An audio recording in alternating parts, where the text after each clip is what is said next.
a aula, depois consegue assistir o vídeo.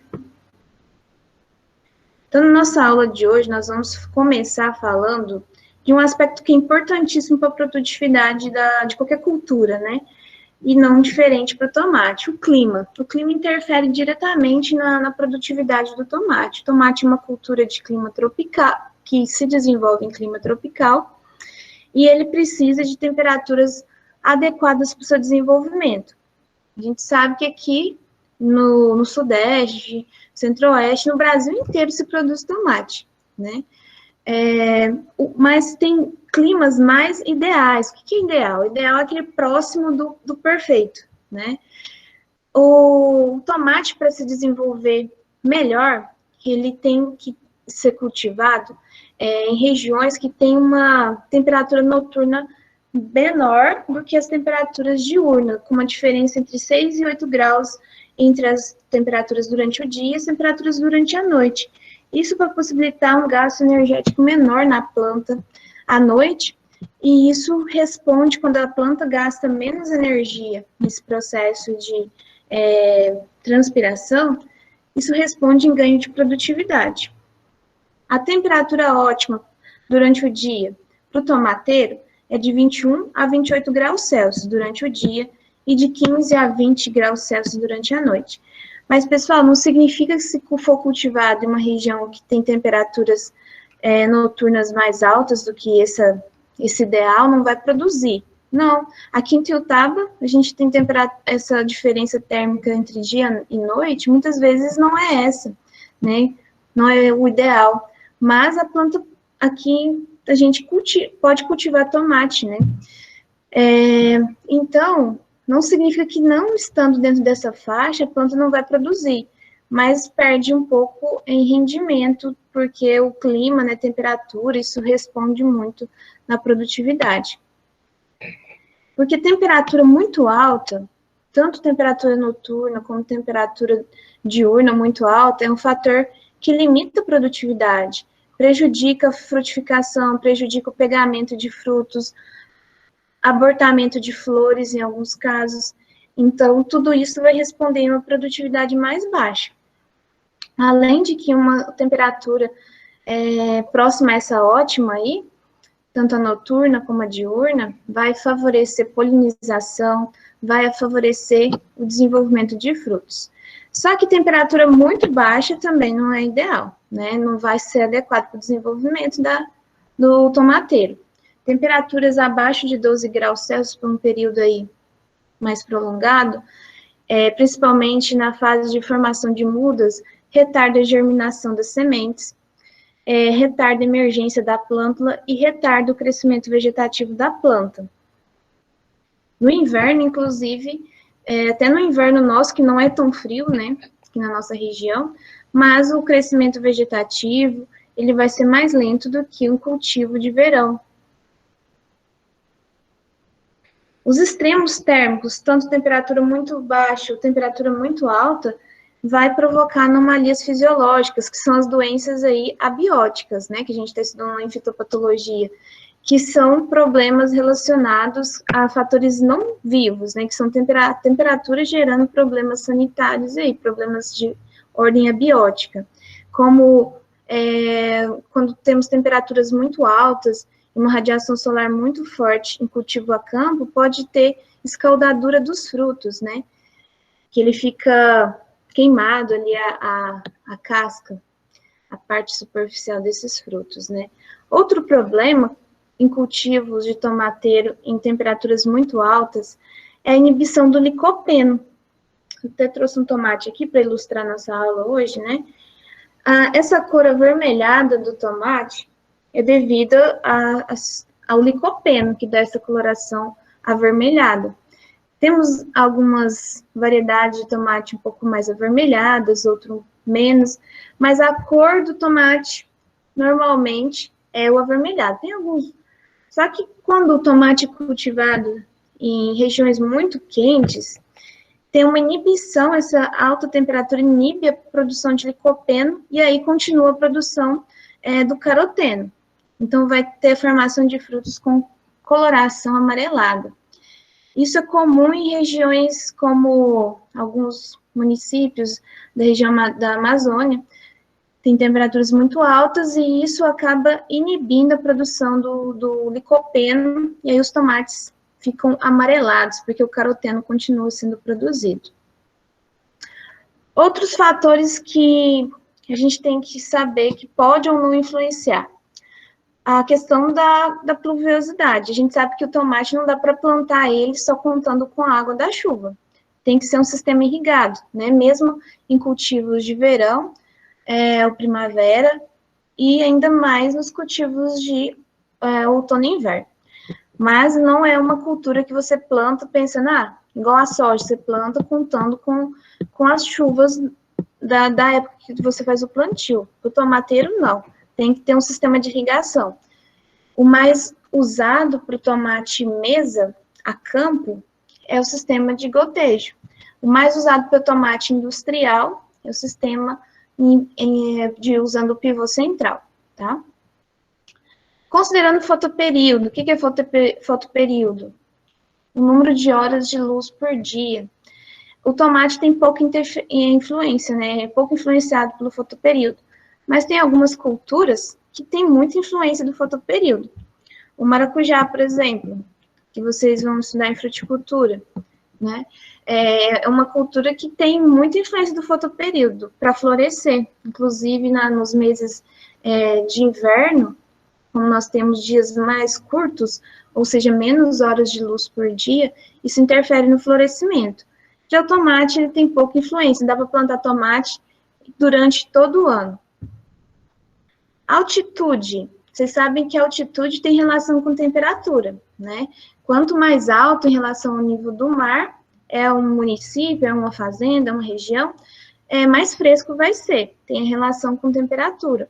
Ituiutaba é considerada uma região baixa, que nós estamos, claro que estou falando assim na cidade, uma média de 400 metros acima do nível do mar. Claro que nas fazendas e no município, como geral, tem uma variação, não é que toda a região está a 400 metros acima. Mas tem regiões, vamos falar Araguari, que é uma região muito tradicional de cultivo de tomate. Berlândia mesmo, é uma região mais alta, né? Isso, quanto mais alto, com relação ao nível do mar, vai ser uma região mais fresca, e tendo essa temperatura noturna um pouco menor, e temperaturas diurnas também mais baixas. E isso para o tomate, ele vai responder melhor à produtividade. Mas como eu falei, não é que, por exemplo, a temperatura de Ituiutaba não é um fator limitante, dá para produzir. Mas estou falando que o ideal são temperaturas mais amenas, e essa diferença térmica de 6 a 8 graus Celsius entre as temperaturas noturnas e as diurnas. Época de cultivo. Se cultiva tomate para mesa o ano inteiro, tá? Se cultiva tomate no outono e inverno, na primavera, verão, o tomate para mesa. O tomate para indústria é cultivado apenas na época faz o transplantio das mudas no outono, agora no início do outono, e faz a colheita, vai estar no ponto de colheita já lá para o inverno, né? Então, para o tomate industrial, é considerada essa época. Aí vocês falam, mas então como que eles vão produzir tomatado, ketchup o ano inteiro? Eles processam esse tomate, armazenam já o tomate processado, que passou ali pelas etapas industriais, e depois eles vão usando esse tomate processado para produzir os molhos e venderem, né? Agora, o tomate para mesa, a gente precisa de tomate fresco o ano inteiro para abastecer o mercado consumidor. Então, tem produtor que vai cultivar em épocas mais chuvosas, em épocas mais secas, que é o nosso outono e inverno aqui na nossa região. Mas qual que são as vantagens e as desvantagens de se cultivar em cada período? Isso aqui falando do tomate para mesa, tá? E o industrial, como eu disse, ele é cultivado só no outono e inverno, no Brasil. O período de outono e inverno, as temperaturas são mais amenas, isso é bom para a cultura do tomate.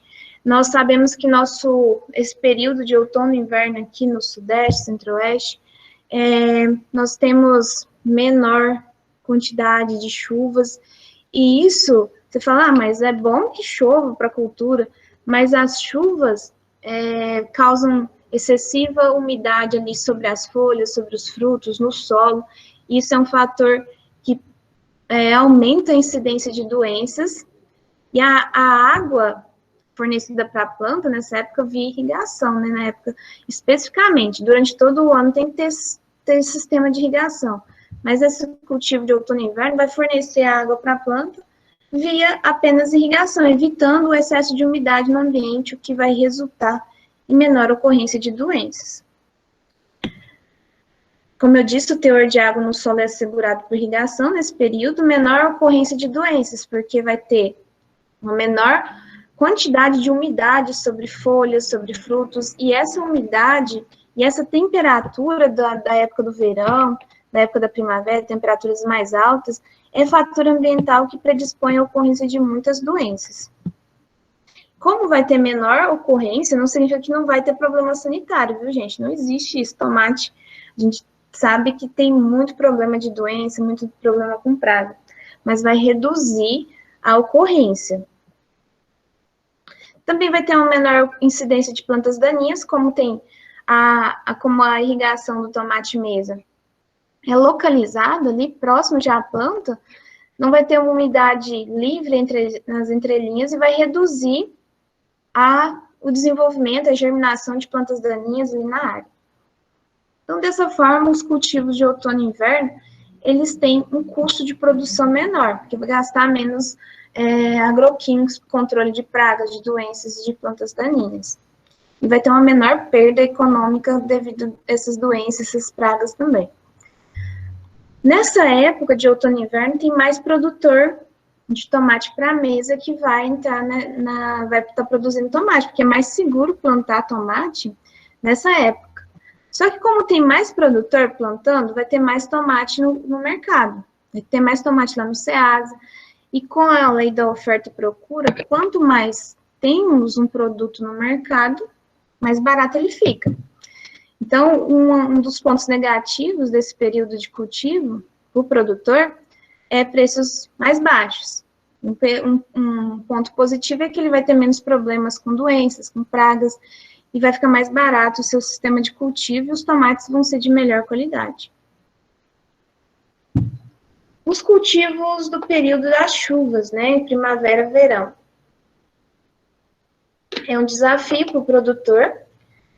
Aqui a gente falando de produtor a campo, viu, pessoal? Porque se é produzido em casas de vegetação, como vocês viram no vídeo, que eu passei para vocês, ali tem controle, não vai ter chuva natural ali dentro, é tudo irrigação. Mas eu estou falando dessas questões aqui, de período chuvoso, cultivo no período chuvoso, cultivo no período seco, considerando os cultivos a campo. Nos cultivos protegidos, você não vai ter isso. Toda a água fornecida é via irrigação, ou em alguns casos, como foi do vídeo, via fertirrigação, que é a água diluída ali com os nutrientes, né? Mas o cultivo a campo, nesse período chuvoso, período de primavera e verão, é um desafio para o produtor, porque nessa época as temperaturas são mais altas, tem mais umidade no solo devido às chuvas, a temperatura do solo é mais alta, muita umidade no ar, umidade sobre as folhas, sobre os frutos, depois que vem a chuva, fica tudo úmido ali. Isso são fatores que predispõem à ocorrência de muitas doenças bacterianas, fúngicas, né? A ocorrência maior de insetos, e sabemos que muitos insetos estão associados com transmissão de doenças. Então, os problemas fitossanitários são maiores. Tem maior incidência de planta daninha também, já que nesse período de chuva tem umidade adequada para a germinação das sementinhas das plantas daninhas ali na área. Então, devido a todas essas questões, o produtor vai gastar mais no controle de praga, de doença e de planta daninha na sua área. Então, vai ter um custo maior de produção e uma produtividade menor, porque se perde muito com problema de doença, problema de praga nessa época, mesmo fazendo o controle. O manejo de doença, o manejo de praga, de planta daninha, não resolve 100%. Você ameniza os problemas, mas não vai deixar, você pulverizando ali um fungicida, não vai deixar de ter o problema sanitário. Você vai só reduzir os danos, né? Não tem como você zerar o problema sanitário na sua área. Só que nesse período, um ponto positivo é que tem menor oferta, menos produtores cultivam tomate e mesa no período de primavera e verão. Então, você tem uma oferta menor e os preços pagos por esses produtores são melhores. Então, tem esse ponto a ser considerado. Por isso que alguns produtores se arriscam em produzir. Eu falo se arrisca, mas tem vários que ainda plantam, não, e precisa plantar, porque a gente... o mercado consumidor, todos os dias, está na busca aí do tomate para fazer sua salada, né? Depois de falar um pouco sobre, então, as questões climáticas interferindo aí na produtividade do tomate, nós vamos falar sobre os tipos de tomate, as cultivares, os grupos que os tomates se enquadram, né? O produtor, quando ele decide plantar tomate, a maioria dos produtores de tomate, eles já tem um histórico, já faz anos que eles estão plantando tomate, mas aí, considerando esses produtores que querem iniciar o cultivo do tomate para a mesa, né, como ele escolher a melhor cultivar ou melhor híbrido para plantar ali na sua área? O que ele tem que considerar?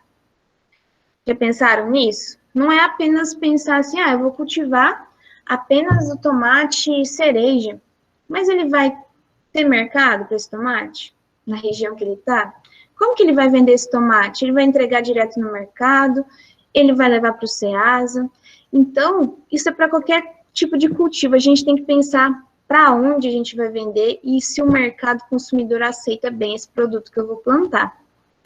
Pensado nisso, e claro que um auxílio técnico, né, do técnico agrícola, prestando assistência para o produtor, do agrônomo, e até mesmo dos vizinhos que já plantam o tomate, isso ajuda muito, trocar ideia com quem já está na cadeia produtiva. Porque quem já está plantando sabe como que é a aceitação do mercado, como que é a questão de preços, e também sabe qual que é as cultivares que mais se adaptam ali naquela região. Então, trocar ideia com quem já está na produção de uma determinada cultura, a gente está falando aqui do tomate hoje, né? É interessantíssimo, é importantíssimo. Para você saber como que está o mercado, quais são os materiais que melhor se adaptam de cultivo naquela região. E, claro, assistência técnica, né? De um agrônomo, de um técnico que já tem experiência na área. Levar, então, em consideração na hora de escolher cultivar as condições locais de plantio, a estrutura que esse produtor tem, o tipo de irrigação que ele vai adotar. A implantação da cultura do tomate não é barato, né? Tem que saber que tem um investimento inicial em mudas de qualidade, em sistema de irrigação, se ele não tem um sistema de irrigação montado, às vezes ele tinha um outro tipo de cultivo, ele vai ter que dimensionar um sistema de irrigação, adubação, os tratos culturais com tomate, desde do plantio, que é manual, a toda a condução dessa cultura, a implementação do sistema de condução do tomate, por meio, ou ali usando as estacas de bambu, ou usando o fitilho para tutorar essa planta. Tudo isso é gasto, porque tudo isso é feito na mão, né? Usa mão de obra, então o produtor, ele tem que fazer um planejamento do gasto, porque não fica barato implementar um cultivo de tomate. Qual que vai ser o objetivo de produção? O produtor tem que verificar, eu quero plantar tomate cereja e eu vou entregar diretamente nos supermercados. Então, qual que é o objetivo? Ele quer entregar diretamente no mercado, então ele tem que optar por tomate cereja ou italiano, que tem uma saída maior. Eu quero plantar um volume muito grande, então eu vou vender direto no Ceasa. Então, ele tem que saber qual que é o objetivo de produção. O ciclo da cultura do tomate, entre plantar e começar a colher, tem uma variação, como vocês estão vendo aí, de dias, porque tem cultivares que têm um ciclo inicial mais rápido e também de acordo com a época do ano de cultivo. No inverno vai demorar um pouquinho a mais, para o tomate começar a produzir, pela questão de temperaturas mais baixas e a parte vegetativa da planta, o crescimento é mais lento no inverno.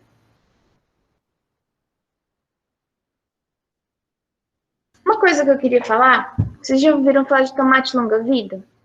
Às vezes você vai no mercado, está escrito lá, o preço do tomate está escrito longa-vida. Longa-vida não é uma variedade de tomate, não é um híbrido de tomate, é uma característica genética que algumas variedades de tomate foram melhoradas para apresentar. Esse aqui que eu trouxe hoje, para vocês verem aqui, é um tomate do grupo salada, e ele é longa-vida. O que é esse longa-vida? Ele foi melhorado, né, para ser um tomate que dura mais na prateleira e dura mais, consequentemente, aí na sua casa. Você compra, ele vai demorar mais para começar a perder, né, ele tem uma durabilidade maior. Só para vocês entenderem que longa-vida não significa que é uma variedade longa-vida. É só uma característica genética que algumas cultivares de tomate, alguns híbridos apresentam.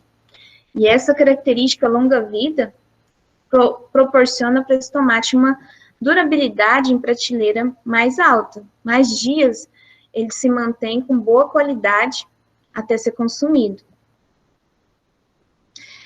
Outra questão que eu quero que vocês entendam, que materiais de tomate, híbridos novos, são sempre lançados no mercado. Muitas empresas trabalham com melhoramento, né, genético do tomate para buscar materiais que sejam mais produtivos, que o sabor seja mais atrativo para o consumidor. Então, sempre tem materiais novos no mercado. Os tomates que são produzidos no Brasil, eles se enquadram, as cultivares e os híbridos, né, eles se enquadram em 5 grupos, que é 5 tipos de tomates, que a gente vai estudar hoje. Grupo Santa Cruz, o grupo salada, o grupo dos tomates cereja, o grupo dos tomates italianos e o grupo dos tomates agroindustriais. Quando eu falo grupo, é que dentro desse grupo se enquadram híbridos com características similares. Por exemplo, os tomatinhos cerejas. Todos os tomatinhos que são destinados ali para aquele consumo de salada, aquele tomatinho pequeno, que tem 2 lóculos. Vocês lembram o que é lóculo? Quem não lembra, hoje a gente vai voltar a falar. Que uma das características desses grupos observadas são o número de lóculos, né? Que é aquela cavidade onde fica a sementinha do tomate. O grupo agroindustrial, ali enquadra os híbridos que são destinados para a indústria, que tem hábito de crescimento determinado. O grupo italiano, tomates muito utilizados para saladas e molhos caseiros. O grupo salada, esse aqui é do grupo salada. O formato também desses tomates, dentro desses grupos, eles são bem padronizados. O grupo salada, os tomates do grupo salada, eles têm esse formato mais arredondado. O diâmetro é maior do que o comprimento. Agora, do grupo italiano, ele é mais comprido do que largo. Eu vou mostrar para vocês, e falando de cada grupo desses, tá? O primeiro grupo que a gente vai estudar é o grupo dos tomates Santa Cruz.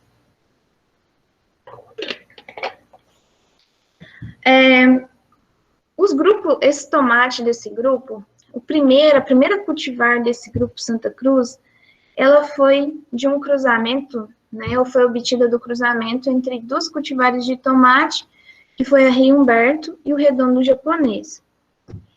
Isso foi lá nos anos entre 1935 e 1940, que foi feito esse cruzamento entre dois materiais de tomate, em Suzano, em São Paulo.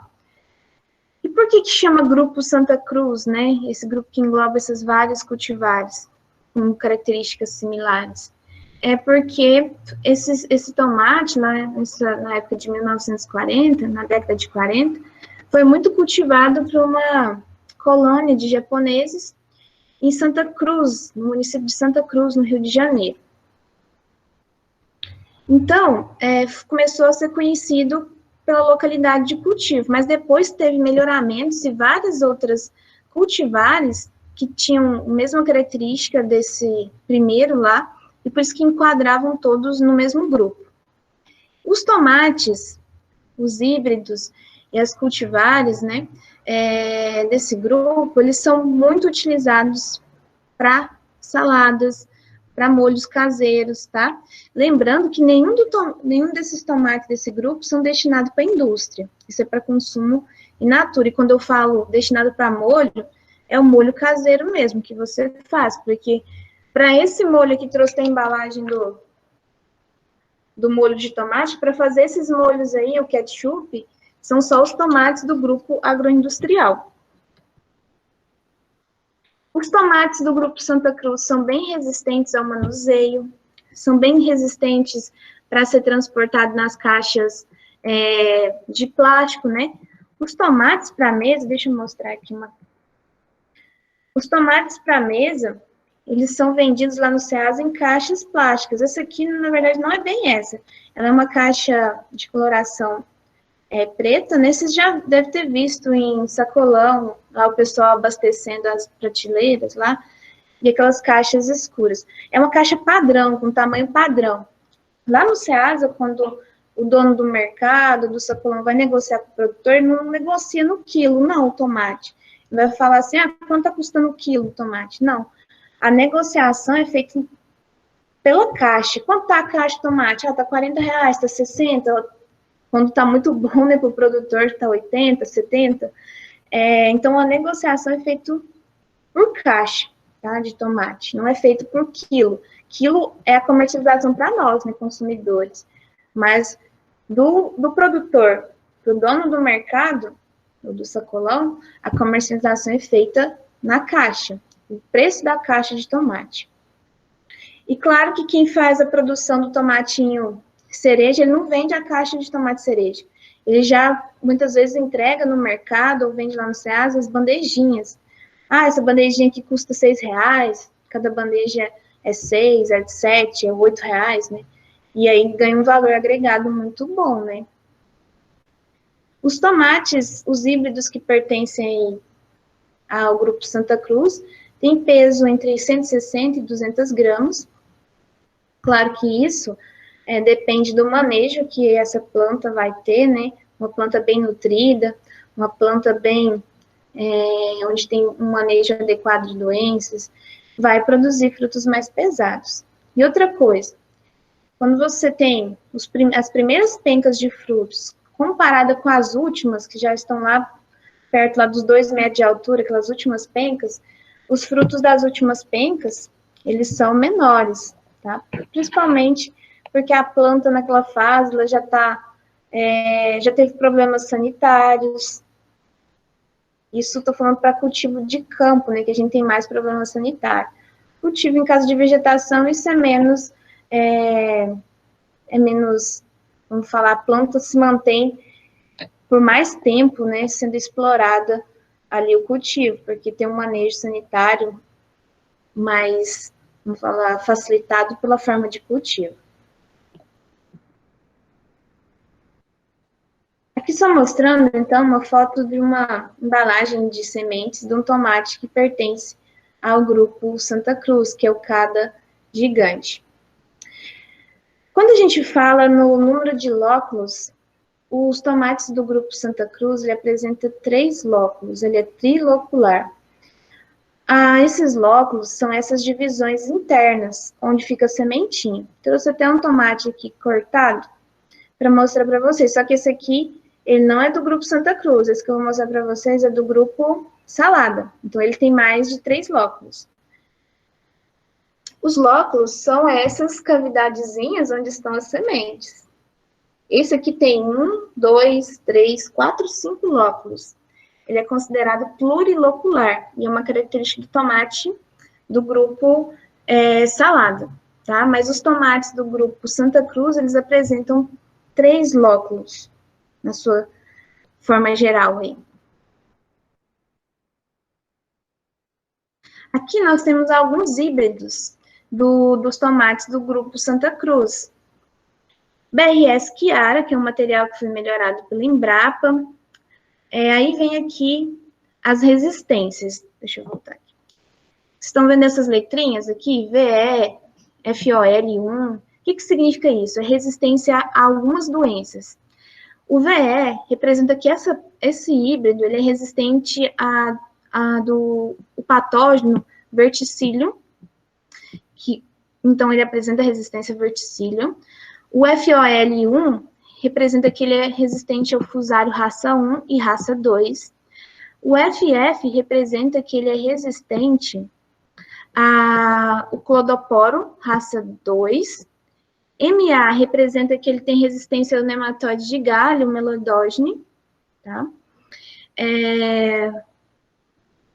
Esse MA, MI e MJ são todos espécies de nematóide, por exemplo, o melodógene javânico, o MJ, né? O melodógene incógnita, que é o MI, e o MA, eu não me lembro agora qual que é, e também não está descrito aqui. É melodógene, eu não lembro qual que é a espécie de melodógene, que a parte que indica a espécie começa com a letra A aqui agora. Então, ele apresenta resistência a esses problemas sanitários, ele é de hábito de crescimento indeterminado. Como a gente disse, os tomates para a mesa, né, são aí cultivados, a maioria são de hábito de crescimento indeterminado. E aqui a média de peso de cada fruto desse híbrido BRS Chiara. Aí vem outras, vários, e tem muito mais do que isso, viu, gente? Isso aqui é só um pequeno recorte para falar sobre alguns híbridos do Grupo Santa Cruz. Para vocês entenderem que, quando a gente fala Grupo Santa Cruz, não é que existe um híbrido, tem uma diversidade de híbridos e alguns que não são híbridos, são cultivados dentro desse grupo. E todos apresentam características de formato de fruto, triloculares, questão do sabor bem característico, né? Ele é em sabor, os híbridos desse grupo, eles perdem para o italiano, por exemplo, o italiano o sabor é mais atrativo, ele tem um número maior de sólidos solúveis na polpa. Vocês vão observar que muitos nomes de híbridos de tomate é nome feminino.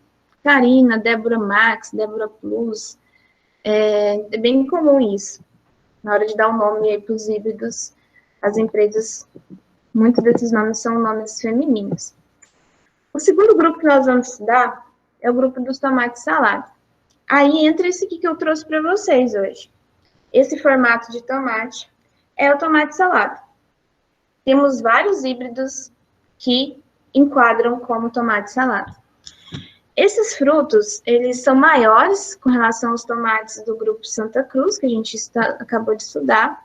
Ele também é conhecido como tomatões pelo tamanho, né? São tomates bem pesados. A coloração de polpa e casca dele é um vermelho, uma coloração avermelhada e alguns híbridos mais rosados. O peso dele é de 200 a 400 gramas. O formato globular. Isso tem esse formatinho mais arredondado. Vocês viram lá na imagem dos tomates do grupo Santa Cruz que eles são mais compridos do que largos. Os tomates do grupo salada, eles têm o diâmetro maior que o comprimento aqui. Então, eles têm um formato globular. Eles são tipicamente pluriloculares. Trouxe aqui, né? Esse tomate encortado é um tomate do grupo salada. Vocês veem que ele tem 5 lóculos. Então, ele é considerado plurilocular. Os tomates do grupo salada, eles têm de 4 a 10 lóculos. Tem alguns híbridos que têm 4 lóculos, alguns têm 5, que é o caso desse. Alguns têm 7, até 10 lóculos, que são esses espacinhos onde tem as sementinhas. São frutos com são mais delicados em relação aos demais. E alguns dos híbridos, né, de tomate salada têm característica longa-vida, assim como alguns híbridos de outros grupos. Esse que eu mostrei para vocês hoje, que é salada, ele tem característica longa-vida. Uso para saladas, uso em lanches, né? Ele tem preços que... Ele não alcança preços mais elevados do que o tomate, por exemplo, italiano, do que o tomate Santa Cruz, do grupo Santa Cruz. A maioria dos cultivares e dos híbridos desse grupo tem hábito de crescimento indeterminado e adequado para cultivo tutorado. Tem sido muito cultivado em campo e não em casa de vegetação, porque da questão do valor econômico dele, que, por exemplo, o italiano ele tem um valor econômico mais alto, né? Mas tem uma tendência também de alguns cultivos em casa de vegetação, como mostrou lá no vídeo, acho que não chega a 8% do tomate que é cultivado para a mesa no Brasil, que é em casa de vegetação. A maioria é realmente o cultivo a campo. Uma foto, né, de uma caixa de tomate do grupo aí, salada. E aqui alguns híbridos desse grupo, como o Tiller, o BRS Portinari, o Lume, o Sheila, Gisele, Ivete, Aliança, o Pleno F1. A empresa, né, responsável pelo melhoramento desse híbrido. E aqui as resistências às doenças. Por que é importante saber dessa resistência que essa planta apresenta? Por exemplo, lá na minha área, que é a planta tomate, eu tenho muito problema com fusário, que dá a murcha do fusário no tomate, que a gente, inclusive, já falou lá em fitopatologia da murcha do fusário. Se eu tenho muito problema com a ocorrência da murcha pelo fusário, e eu já identifiquei isso lá no campo, peguei as plantas que estavam com murcha, vi que não é bactéria, que estava lá com os vasos condutores com aquela coloração escurecida, eu vou ter que optar por um material que tenha resistência ao fusário. E aí você tem no mercado vários materiais, né, de tomate, vários híbridos, que têm essa resistência. Vamos dar um exemplo aqui. O Sheila, ele apresenta resistência ao verticillium, ao fusário raça 1 e 2, e resistência ao vírus do mosaico, do tomateiro, que também é uma doença viral e bem comum da cultura do tomate. Então, se eu tenho um problema específico que já ocorreu, já perdi muita produção, por exemplo, o fusário, um exemplo, então o produtor vai optar por um material que seja resistente, para ele reduzir os problemas com aquela doença. O Sheila apresenta também hábito de crescimento indeterminado e o peso médio aí de 200 a 240 gramas. Os tomates do grupo cereja são todos os tomates desse grupo destinados para salada. E nós temos hoje uma diversidade grande de híbridos de tomate cereja, e cada vez tem tido mais, né, essa diversidade, com sabor menos ácido, mais adocicado, como tem alguns tomatinhos que são conhecidos até como Swift Grape, né? Tão doce que ele é, bem adocicado, pouco ácido, e é destinado para a mesa. E tem uma boa aceitação de mercado e um valor aí mais alto do que os tomates do grupo salada, do que o tomate do grupo Santa Cruz e até do tomate do grupo italiano. Os frutos são pequenos, né? Temos alguns híbridos que produzem frutos com 25 gramas em média, outros com frutos menores, de 15 gramas. São biloculares. Quando vocês partirem o tomatinho aí que vocês comprarem grupo cereja, pode olhar, tem apenas 2 cavidades de semente.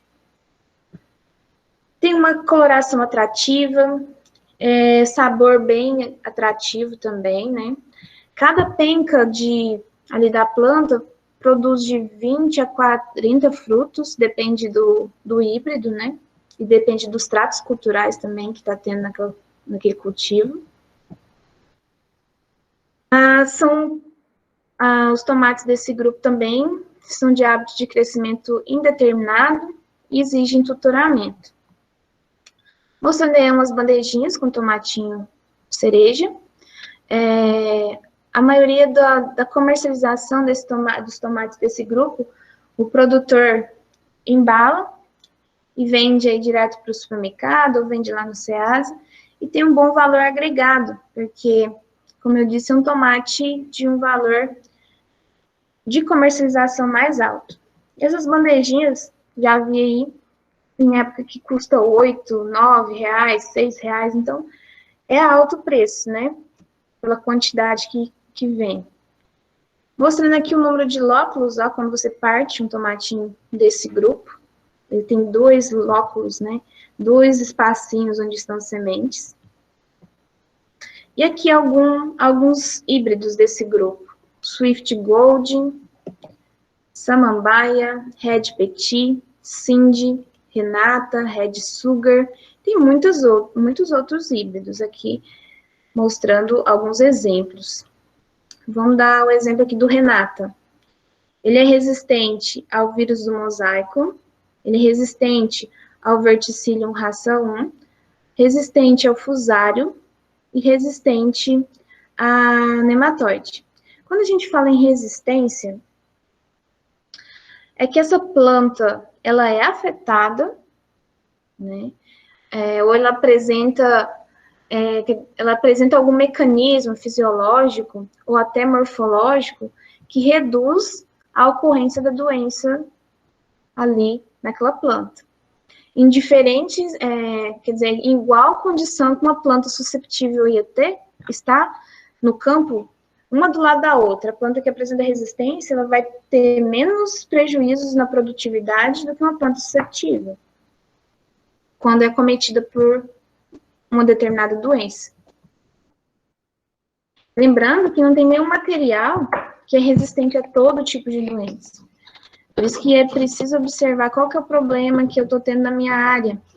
Para evitar a ocorrência aí mais drástica de perdas, optar por um material resistente, que isso é uma forma de manejo, que a gente fala de manejo genético.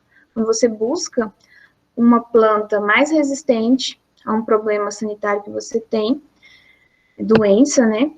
Para também ser uma ferramenta de controle desse problema sanitário, juntamente com outras ferramentas, como controle químico, biológico, entra também o controle genético. O grupo de tomates italiano. O tomate italiano tem crescido muito o cultivo dele, e também o cultivo em caso de vegetação, porque é um tomate de um bom valor de comercialização. Os frutos são biloculares também, quando você parte ele, vai ver que tem apenas 2 lóculos. Eles são mais alongados, deixa eu ver, tem foto dele aqui. Tem foto dele da embalagem de semente. Ele é mais longo do que em relação ao diâmetro, é chamado de oblongo esse formato, né? Compara, olha aqui, esse aqui é um formato globular, que é do grupo salada.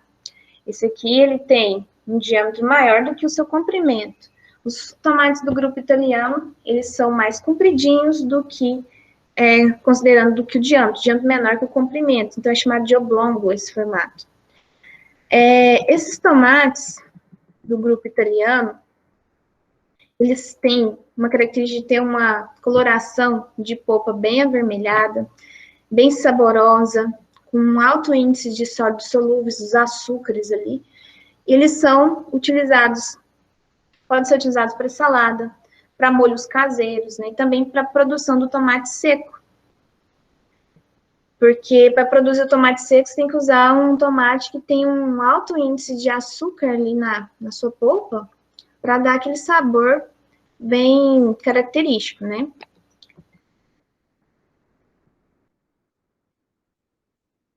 O crescimento da maioria dos híbridos é crescimento indeterminado, precisa de tutorar essas plantas, né? Aqui, mostrando alguns híbridos. O San Vito, o Júpiter, Grande, HT, Ipa, Andréia, Vistori, Juliana e Tina. Claro que aqui, como mais uma vez eu reforço, não tem só esses híbridos. Isso aqui é só uma amostra, né, de alguns que existem desse grupo. Vocês veem que a maioria é de hábito de crescimento indeterminado, tem alguns que são de hábito de crescimento determinado, eles crescem, eles não vegetam assim, não vai ter uma grande produção ao longo do ciclo, né? Ele vegeta e produz os frutos, mas a maioria que é plantada é de hábito de crescimento indeterminado. Os frutos são bem menos pesados do que do grupo salada, por exemplo, são frutos menores, né? 120 a 140 gramas, dependendo aí do híbrido, né? Tem híbridos que tem uma média de peso dos frutos com aqui 180, 200 gramas, né? Isso aqui é uma foto de dos híbridos desse grupo italiano, que é o San Vito.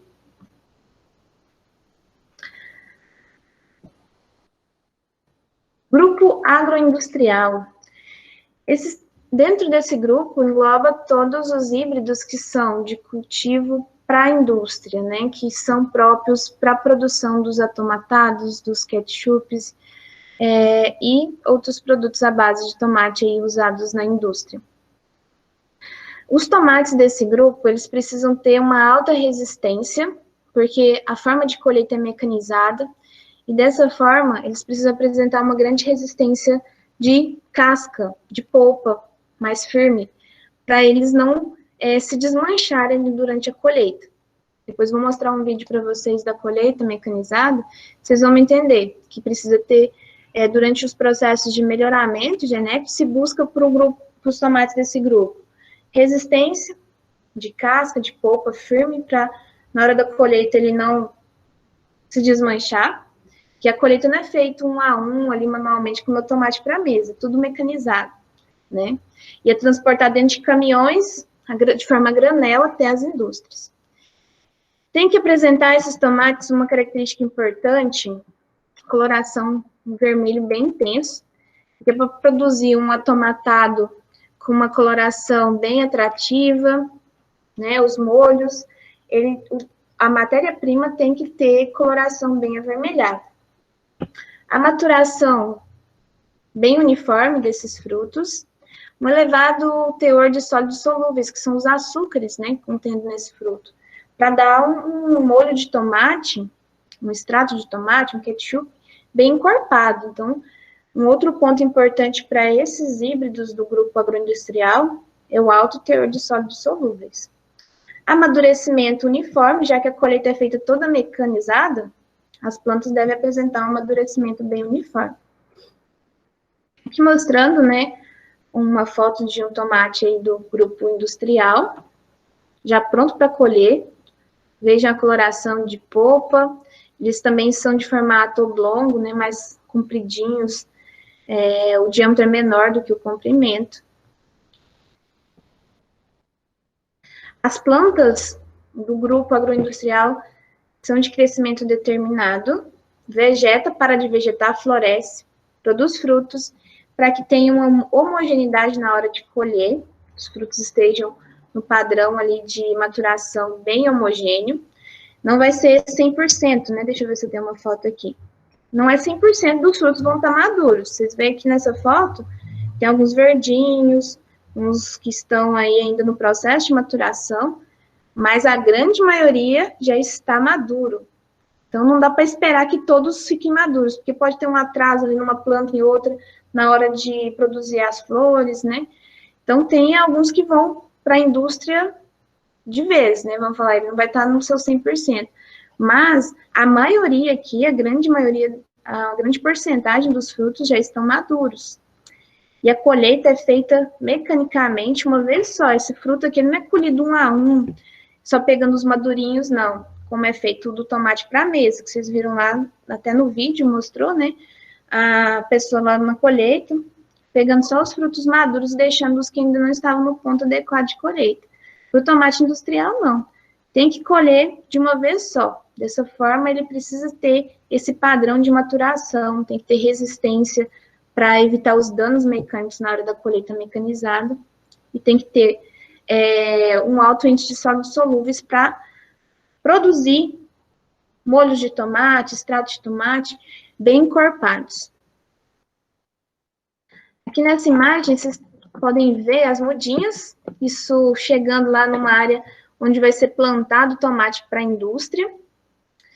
Essas mudas são produzidas por viveiros especializados, e a indústria, por exemplo, predileta, vou dar esse exemplo, ela já vai acertar com o viveiro qual que vai ser os híbridos que ele vai plantar aquele ano.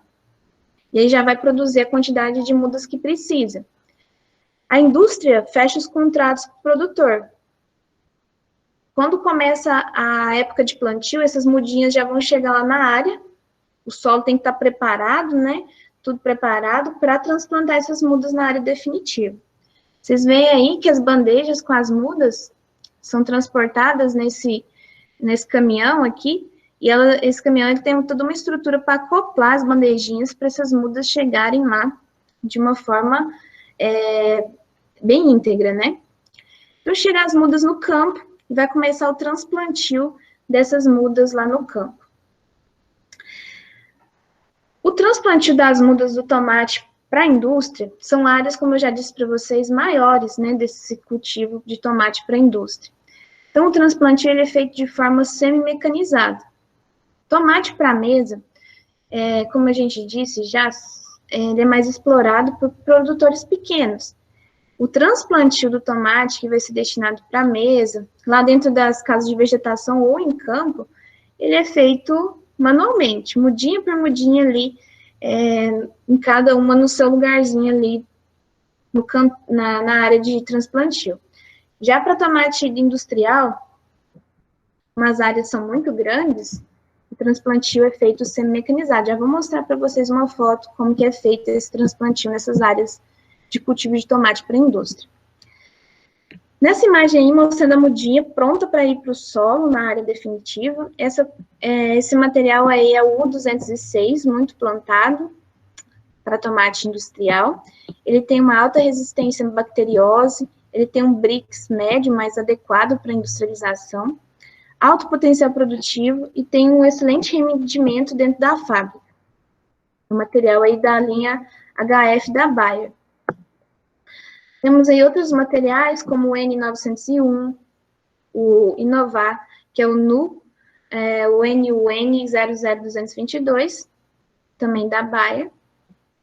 Aqui tem outros materiais que são muito cultivados de tomate para a indústria, o H9553, que é da Raiz, o 901, o 0206, da linha HF da Bayer, o AP533 da Seminis e o AP529, e temos outros também, aqui só como exemplo, né? Como que é feito, então, esse transplantio desses tomates para uma área de tomate industrial? Não é feito mudinha por mudinha, não, né? Ia gastar muita mão de obra, então tem o auxílio dessa transplantadeira aí. Só que ela não funciona sem a ajuda humana ali, por exemplo, essa da imagem, ela é para 3 linhas. Vai um trabalhador em cada linha, e tem um quarto trabalhador ali que vai observando se está caindo as mudinhas certinho, se não está ficando falha ali no transplantio de mudas. Lembrando, então, pessoal, que tomate, nem para a mesa, nem para a indústria, é feita a semeadura lá no campo, não, é feito o transplantio da mudinha. Faz a mudinha em casa, no viveiro, e quando as mudas estão com o tamanho adequado, leva para o campo, tá? Então, o trabalhador, que é o papel dele? Ele vai jogando a mudinha no local ali, já vai caindo, e esse implemento aí, ele vai enterrando a mudinha e alinhando ela na linha de cultivo. E o outro trabalhador que vai andando atrás vai conferindo se está caindo certinho as mudas, e caso tenha alguma falha, ele vem replantando.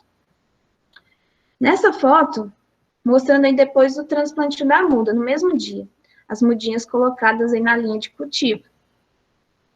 Outra foto mostrando aí o transplantio. Mostrando ao fundo aqui a área, depois de ter sido transplantado o tomatinho, uma área de tomate aí para a indústria, né? O sistema de irrigação lá no fundo, o pivô. Na hora que planta, isso tanto o tomate mesa como o tomate para a indústria, o sistema de irrigação já tem que estar preparado, porque tem que entrar com irrigação até antes de transplantar, para o solo ter umidade. E logo depois do transplantio tem que entrar com umidade também, com água, tá?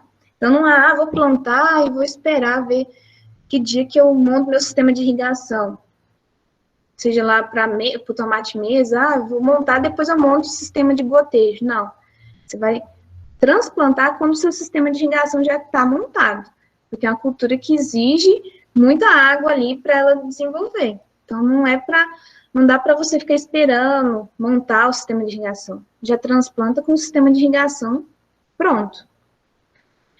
Isso aqui é uma área de tomate industrial já com uns 20 dias depois de transplantado. Você já vê que cresceu bastante as mudinhas, né? Um solo bem arenoso. Estão vendo aí que não é um limitante, né? Dá para plantar tomate tanto em solo mais arenoso, textura média, mais argiloso.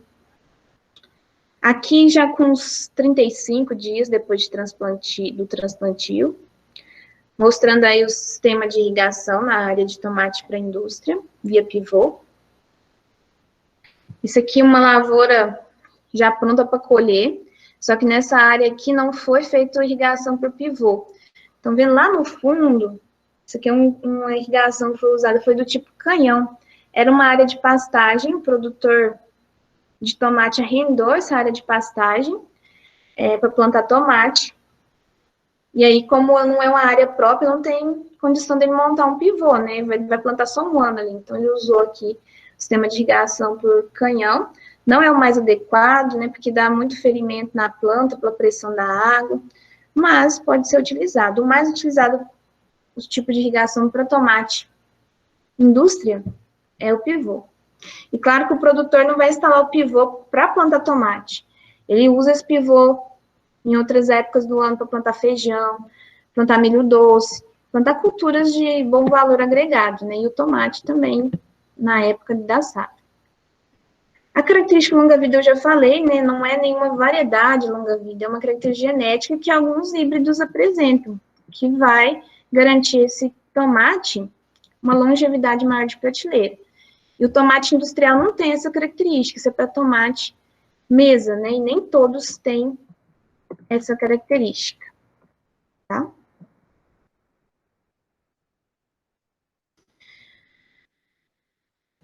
Questão de solo e adubação. A cultura do tomate é uma cultura que é altamente exigente em fertilidade. Ela produz muitos frutos, então ela, ao longo do seu ciclo de produção, tem que ter a quantidade adequada de nutrientes ali para o seu desenvolvimento. Por isso que é tão importante, antes de transplantar as mudinhas, fazer uma amostragem de solo, enviar para o laboratório e, com base na análise de solo, fazer os cálculos de adubação, de calagem, considerando que o tomate, ele, deixa eu ver aqui, questão do pH. O pH ideal para o desenvolvimento dele é de 6 a 6,5, mas ele desenvolve na faixa de 5,5 a 6,5, tá? Ele tem uma tolerância moderada à acidez do solo. Mas com base nas exigências da cultura e com base na análise de solo, fazer as recomendações de calagem e de adubação, porque é uma cultura que, se tiver deficiências nutricionais, não vai produzir bem, vai produzir frutos pequenos, poucos frutos por planta, vai ter abortamento de fruto. Além de que deficiências nutricionais na cultura do tomate, muitas possibilitam a ocorrer anomalias fisiológicas. Deixa eu mostrar uma foto aqui.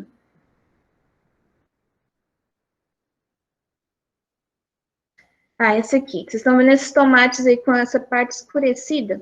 Isso aqui não é fungo que causa isso, não. Isso aqui é um desequilíbrio nutricional. Entre o desbalanço nutricional entre nitrogênio, entre o boro, o excesso de nitrogênio e a deficiência de boro são fatores que predispõem a planta de tomate a ocasionar esse tipo de defeito aqui no fruto, que é chamado de podridão apical do fruto, do tomate. Isso aqui não é uma doença de fator abiótico, por deficiência nutricional, por desbalanço, na verdade, nem podemos falar de deficiência, um desbalanço entre os nutrientes. Quando o N está muito alto na planta, o boro está baixo, então um desbalanço nutricional deixa as plantas mais suscetíveis a essa anomalia fisiológica. E também a planta, por exemplo, com excesso de N, ela fica mais susceptível à ocorrência, por exemplo, de doenças fúngicas, bacterianas. Então, o passar, o a mais de nutrientes, não é também, representa problemas, né? Então, tem que ter um balanço nutricional adequado nessas plantas. Os nutrientes aí, em ordem, os macronutrientes em ordem de extração, aqui dando 2 exemplos, né? Mas isso vamos falar de forma geral aqui, para os cultivares do grupo Santa Cruz. Não significa que o potássio, por exemplo, é mais importante que o N, mas em ordem de extração do solo, potássio, nitrogênio, cálcio, enxofre, fósforo e manganês. Então, tem que ter um balanço nutricional ali no solo para garantir uma boa produtividade e evitar também a questão das anomalias fisiológicas causadas por desbalanços nutricionais. Na próxima aula, nós vamos continuar falando dessa parte de nutrição. Antes, eu quero mostrar para vocês o vídeo da colheita mecanizada do tomate para a indústria, para vocês entenderem por que é tão importante a resistência desses materiais, né? Deixa eu ver se tem alguma pergunta aqui.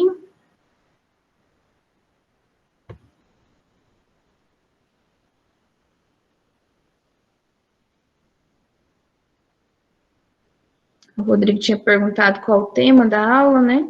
A Kathleen respondeu aqui para ele. A gente estudou aí os aspectos, então, climáticos, falamos de temperatura, né? E isso ligado à produtividade do tomate, falamos de questão de exigências também do que interfere, fotoperíodo não interfere tanto no desenvolvimento da cultura, uma cultura que exige boa quantidade de água no solo, tem que ser equilibrado, tá?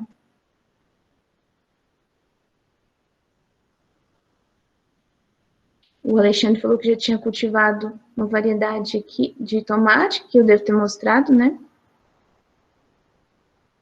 E eu vou mostrar aqui para vocês, vou só buscar o vídeo aqui da colheita mecanizada do tomate para a indústria, tá? Lembrando que tomate para mesa não é colhido mecanicamente. Uma mesma planta de tomate se faz várias colheitas, como vocês viram no vídeo que eu mostrei antes de começar a gravar a aula, faz várias colheitas na mesma planta. Então, por longos meses, tomate ali, mesa, que é plantado no campo, 3 meses se mantém, em média, né? Colhendo tomate na mesma planta. Tomate em caso de vegetação, que vocês viram ali no vídeo, chega a ter um período de colheita de 6 meses até 8 meses, porque tem um manejo sanitário mais adequado. Então, essa planta, ela se mantém uma boa sanidade mais tempo e consegue o produtor colher mais frutos na mesma planta. Só um minutinho que eu vou buscar o vídeo aqui da colheita mecanizada do tomate para a indústria.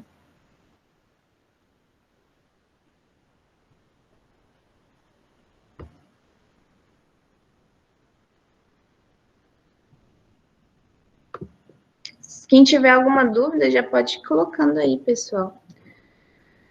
Que depois do vídeo aqui eu respondo para vocês.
Só um minutinho que meu computador tá hoje meio lento aqui. Vamos ver se vai dar certo eu conseguir mostrar o vídeo para vocês.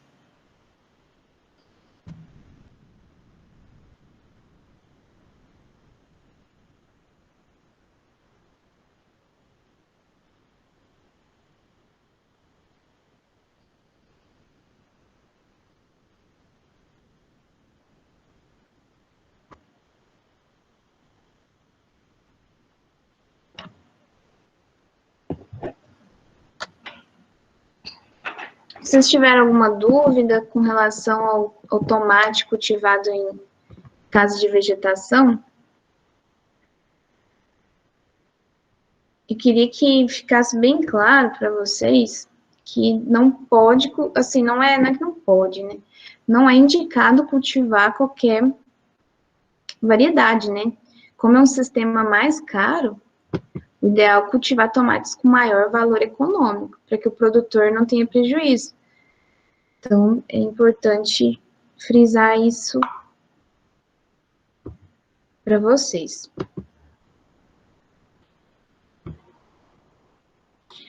Compartilhar a tela novamente aqui, vai dar certo. Lá também no Instagram do curso tem um vídeo da colheita mecanizada do tomate, tá? Tomate para indústria.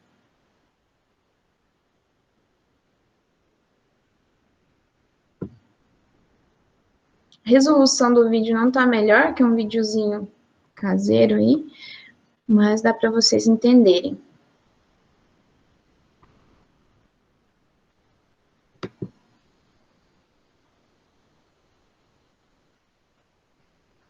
Então, vai aí o caminhão, está sendo puxado pelo trator para facilitar ali o trânsito dele na área. A colhedora de tomate, que ela é específica, ela é toda adaptada para essa colheita de tomate, tá? E vai fazendo a colheita total. Por isso que os tomates, para a indústria, tem que ter um ponto de maturação bem homogêneo. E a resistência de transporte, porque tem que existir? Esse tomate ele é jogado lá dentro do caminhão. Então, ele precisa apresentar uma boa resistência de polpa, né, firme, para ele chegar íntegro lá na indústria. É claro que tem casos ali, não é 100% que vai chegar íntegro, né? Tem tomate que às vezes está cometido por uma doença ou está mais passado do ponto de maturação, na hora que ele vai ser colhido e jogado ali no caminhão, vai virar água, né? Mas a maioria vai chegar em boas condições, em boa integridade lá na indústria. A parte dos ramos ficam na área, vocês têm lá dentro da colhedora separação dos frutos e da parte vegetativa do tomate. E esses caminhões vão chegar lá na indústria, vão descarregar esses frutos numa área para lavagem primeiro,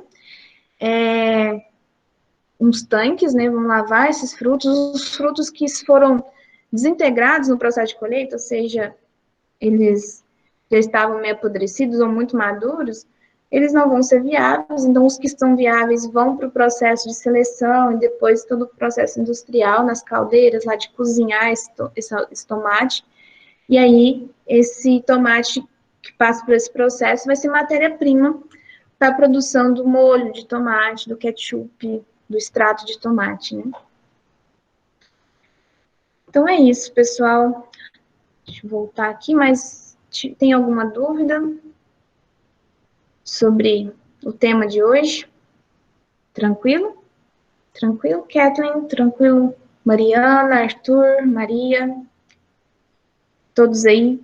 Ficou claro? Sim. Isis? Aham.